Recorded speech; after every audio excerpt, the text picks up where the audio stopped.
Mesdames, Messieurs, peuple congolais, chers membres de la diaspora, individuellement et collectivement, du nord au sud, de l'est à l'ouest et au centre, tant au niveau citoyen qu'intellectuel, politique, militaire, religieux et ou spirituel. Je vous informe que d'un côté, la mémoire commune et ou collective, qu'elle soit bonne ou mauvaise, il faut toujours la transmettre et la partager de manière intergénérationnelle. Et pourquoi? C'est pour éviter la récurrence ou la répétition des mêmes erreurs, des mêmes drames et des mêmes tragédies. Les amalgames et les négationnismes, la guerre des mémoires, la repentance, l'oubli. Vous le savez qu'un peuple qui n'a pas de mémoire commune et ou consensuelle à transmettre cette mémoire, qu'elle soit bonne ou mauvaise, ce peuple-là, c'est un peuple en danger. C'est un peuple qui n'a pas d'avenir.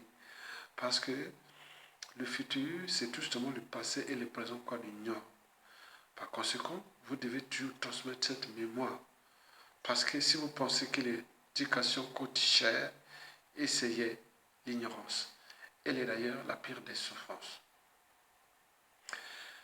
De l'autre côté, être citoyen, c'est d'une part d'agir toujours en permanence. Et pourquoi? Parce qu'aucune cause n'est perdue d'avance. Et surtout lorsqu'elle est digne, juste, noble, légitime, solidaire et voire d'intérêt général. Par conséquent, seule la lutte libère. Parce que sans lutte, il n'y a pas de liberté, de dignité, de justice et de respect du but même de la condition humaine, sociale et existentielle de l'individu et encore moins d'un peuple. Et d'autre part, être citoyen, c'est d'être informé. Et pourquoi? Parce que l'ignorance est la pire des souffrances. Le savoir et les connaissances vous libèrent. Pour info, au Congo-Brazzaville, la Rwandaise Françoise Joly est devenue la première ministre de l'ombre du despote Denis Sassou Nguesso. En effet, les Congolais doivent vraiment se réveiller pour prendre leur destin en main, au risque de se réveiller un jour avec des étrangers à la tête de leur pays.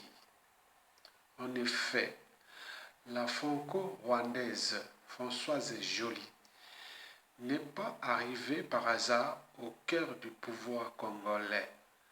Sa présence au Congo-Brazzaville est le résultat d'un deal entre Emmanuel Macron et Paul Kagame pour faire table rase du passé au sujet de la participation de la France au génocide des Tutsis rwandais en 1994. À vrai dire, Françoise Joly est un agent des services extérieurs français. Son travail est d'espionner la RDC et le Congo-Brazzaville au profit du Rwanda. La France voulait coûte que coûte renouer ses relations diplomatiques avec le Rwanda. Pour y arriver, elle a décidé de faire une concession énorme à Paul Kagame, celui de soutenir le projet expansionniste des Rwandais en Afrique centrale. C'était la condition sine qua non posée par Paul Kagame avant d'enterrer la hache de guerre. Cela ouvrait aussi la possibilité à la France de participer au plan machiavélique anglo-saxon de la déstabilisation de la RDC dans le but de s'approprier le sous-sol le plus riche au monde. Même dans ses rêves les plus fous, Paul Kagame ne pouvait pas imaginer un tel succès de son plan au Congo-Brazzaville. L'espionne rwandaise a gravé les échelons jusqu'à devenir la première ministre de l'ombre de Denis Sassou Nguesso. Et le despote lui a chargé de gérer tous les ministères stratégiques du gouvernement, c'est-à-dire celui des affaires étrangères, de la coopération, du pétrole, de l'armée et celui de l'industrie.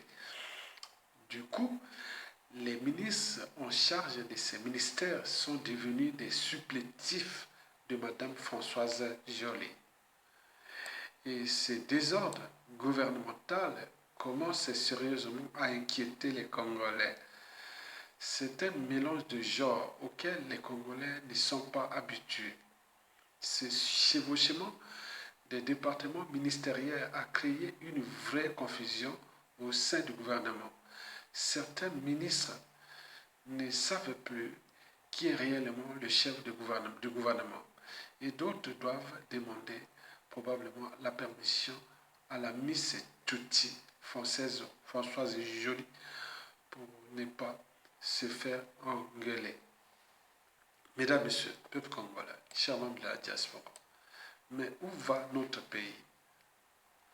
À cette allure, la Rwandaise Françoise Joly pourrait devenir la vice-présidente du Congo au lendemain de l'élection présidentielle de 2026 où la machine à tricher d'Nguesso est déjà en marche.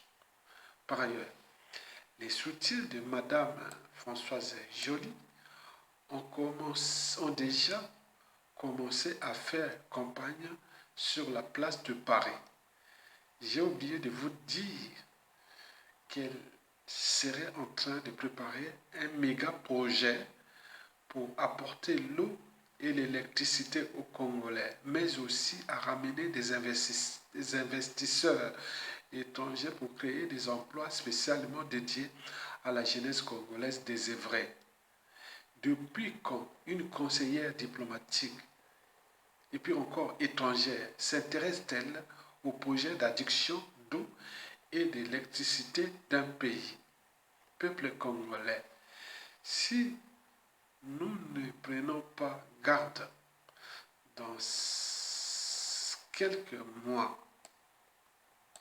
le Congo risque d'être sous tutelle du Rwanda. Les despotes Sassou Nguesso et ses ministres ont accepté de devenir des vassaux du Rwanda pour conserver leurs petits privilèges. Et jusqu'à combien de temps encore? Ce petit pays expansionniste et au cheval de Troie des anglo-saxons en Afrique centrale et distributeur des mercenaires a bien l'intention de mettre sous cloche la souveraineté de notre pays. Et pourquoi pas réussir à dégommer le Congo-Brazzaville et éventuellement la RDC de la carte. C'est tous les questionnements. Mesdames et messieurs, peuple congolais, likez, partagez et soutenez la résistance. Nous devons continuer à informer puisque notre pays est en danger grave. Et c'est de la même manière que la RDC avait commencé à subir les emmerdes que ce pays a connu depuis presque aujourd'hui 30 ans. Et pourquoi pas nous? Donc attention, danger. Je vous remercie, peuple congolais.